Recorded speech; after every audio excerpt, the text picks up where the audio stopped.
Next on This Week in Agribusiness, it's Max's Tractor Shed, where we spotlight another great American farm tractor. In the Tractor Shed this weekend, I reflect back. We've heard many stories over the years, and sometimes we forget what might have preceded some of these old machines in the field. In this case, it was living, breathing horsepower.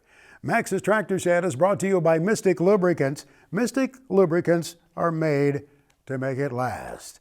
Well, if you're like Max Armstrong, you heard some of the older guys talking about what it was like out there to be behind a team. My dad knew the names of those horses that he had worked with in the field up until his dying days. Those horses and mules preceded the tractors, of course, and that's the case with this one from North Carolina.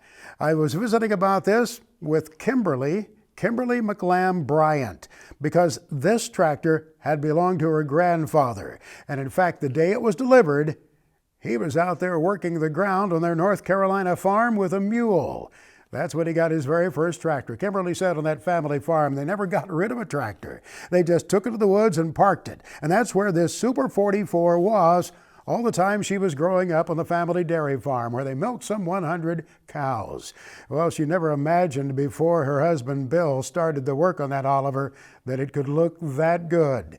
Bill told me when he pulled it out of the woods, it was a big pile of rust. There were parts he had to make for the restoration of that, and it stretched over a year, the work on this Oliver Super 44. Bill Bryant said, I just kept hammering on it until we got it fixed. And it sure shows.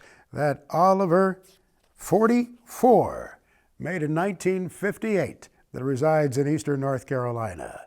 Mark Stock works with folks all over the United States at Big Iron Auctions. Here's his weekly report.